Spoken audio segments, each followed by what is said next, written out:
औद्योगिक राजधानी है, वाणिज्य व्यापार का प्रमुख केंद्र है, जिला मुख्यालय है और नगर निगम भी है। उसके अलावा राज्य में पटना के बाद सबसे ज़्यादा टैक्स हम देते हैं, आप देते हैं। बावजूद इसके बेगूसराय में 12 जोड़ी ट्रेन जो है वो नहीं रुकती है, लाखों लोगों का मुंह चिढ़ाते हुए गुजर जाती है। दूसरी बात बताना चाहेंगे कि जो ट्रेन की सेवा यहाँ पे नहीं है लंबी दूरी की, तो यहाँ के लोग जो हैं लाखों लोग मजबूर होकर, जिनको इंडेवर फॉर्चूनर है उनकी तो बात ही अलग है, उनका तो 18 डिग्री टेम्परेचर में बढ़िया गाना बजता रहता है और मुंह में रजनीगंधा, और वो चले जाते हैं। उनको तो ये राजधानी भी बदबू करता है, पटना वाला राजधानी पकड़ते हैं, फ्लाइट लेते हैं।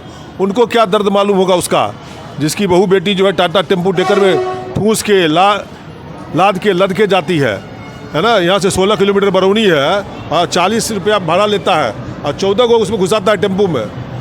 उनको उसका दर्द कैसे पता चलेगा, जिनका बीमार वृद्ध माता पिता जो है और दुधबुआ बच्चा जो है उस गाड़ी में ठूस के जाता है। और जाने की बात तो छोड़िए, उस दरमियान दुर्घटना के शिकार होता है, मर जाता है। दर्जनों लोग अभी तक मारे गए हैं। 2 फौजी मोटरसाइकिल से एक्सीडेंट करके बालू पर हद मोकामा जाने के दरमियान मारे गए। कौन उनकी सुध लेगा, उनको क्या मालूम। तो आप जो है, जो बेगूसराय की आम जनता है, वो अपनी आवाज़ को नहीं उठाएगी, अपने हक को नहीं मांगेगी, तो कौन मांगेगा। रही बात जनप्रतिनिधि की, तो जनप्रतिनिधि भी जो हैं वो तभी उठाएंगे जब आप जागरूक होंगे। आप जब मांगेंगे ही नहीं, उनको तो शायद मालूम नहीं है, या फिर उनको और सारा बहुत काम है, तो आराम से है कि चलो भाई डिमांड ही नहीं है, बरौनी है ही बेगूसराय के बगल में। उनको क्या पता कि बरौनी जाने में क्या कष्ट है। बरौनी भी हमारा ही, हम बरौनी के विरोधी नहीं है। लेकिन हम ये पूछना चाहते हैं कि क्या राजेंद्र नगर से ट्रेन खुलती है तो पटना का विरोधी है वो? दानापुर से ट्रेन खुलती है तो क्या वो पटना जंक्शन का विरोधी है? पाटलिपुत्रा से ट्रेन खुलती है तो क्या वो पटना जंक्शन का विरोधी है? विरोध नहीं है, वो भी हमारा ही है। हमारी ज़रूरत है कि हमारा बाल बच्चा, हमारा परिवार, समाज का लोग जो है, वो जो आम आदमी है या जो भी बेगूसराय में धनपति हैं, उनका सब कुटुंब धनपति नहीं हो गया है। उनका अपना रिश्तेदार जो है, चचेरा ममेरा फुफेरा डनेरा, उसको भी उसी टाटा टेम्पू में ठूस के जाना पड़ता है। हमको उसकी चिंता करनी पड़ेगी। आज जो हम लोग बैठे हैं उसी दर्द को लेकर बैठे हैं, और हम अपने जनप्रतिनिधि को, अपनी सरकार को और विपक्ष को भी जगाने आए हैं। आप पूछेंगे विपक्ष को क्यों जगाने आए हैं, तो मैं आप मीडिया के माध्यम से, आपके माध्यम से पूछना चाहूँगा कि बेगूसराय के सड़क पर कितना बार देखे कि विपक्ष जो है कि टेम्पू में जो उसका वोटर जाता है ठूस के, उसका परिवार, उसके लिए कहा कि नहीं, बस में लटक के जाता है उसको रोको। ट्रेन में लिखा हुआ सीट 90 को, उसमें 200 आदमी घुस के जाता है, उसके बारे में बोलता है कि ये गलत है और ट्रेन चलाओ। आप सोचिए सरकार और अधिकारियों का क्या खेल है कि 90 सीट वाला ट्रेन है, 200 से ऊपर आदमी टिकट करा के घुसा हुआ है, तब भी कहता है घाटा में जा रहा है। ये तो अपने आप में एक बड़ा आश्चर्य का विषय है। व्यापार में एकाधिकार है, रेलवे को अपने व्यापार में एकाधिकार है। लोग ग्राहक खोजते हैं, यहाँ ग्राहक उनको खोजता है, ट्रेन ही नहीं है। आज हम लोग की मांग है कि जो 12 जोड़ी ट्रेन दशकों से हम सबका मुंह चिढ़ाए गुजर रही है बेगूसराय से, उसका ठहराव दीजिए।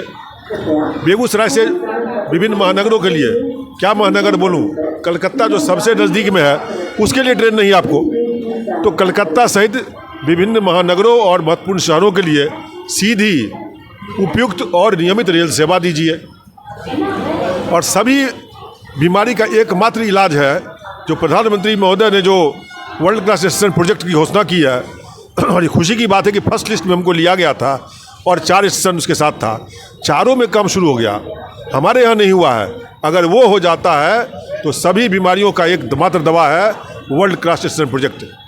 जैसे वो प्रोजेक्ट बनेगा, निश्चित तौर पर सुविधाएं भी बढ़ेंगी, प्लेटफॉर्म भी बढ़ेगा, ट्रेनों का ठहराव भी होगा और ट्रेनें भी खुलेंगी। तो आज आप सबके माध्यम से हम बेगूसराय के लोगों की आवाज़ को संबंधित अधिकारियों तक, अपने जनप्रतिनिधि तक, सरकार तक और विपक्ष तक पहुंचाकर बेगूसराय के लोगों के कष्ट को समाप्त करने के लिए सत्याग्रह बैठे हैं। धन्यवाद।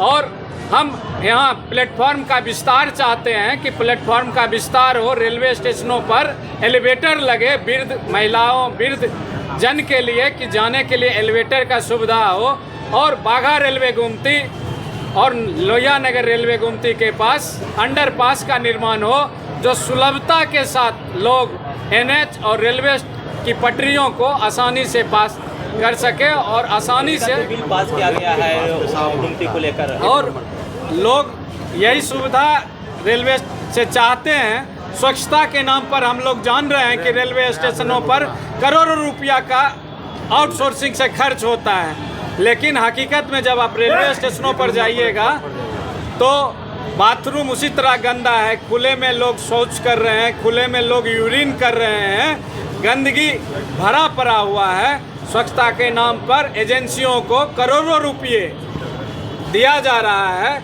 इन सब चीज़ों को रोक लगाने के लिए आज तमाम बेगूसराय के नागरिक, तमाम बेगूसराय के सज्जन नागरिक सत्य के साथ रेलवे प्रशासन के सामने सत्य के साथ आग्रह करने के लिए आए हैं। गांधी जी की सत्याग्रह को हम लोग आज दोबारा सत्याग्रह रेलवे स्टेशनों पर करके उनके जमे हुए आंख पर जो धूल जम गया है रेलवे प्रशासन को, उसको साफ करने के लिए आए हैं। राजीव रंजन, पूर्व डिप्टी मेयर, नगर निगम बेगूसराय।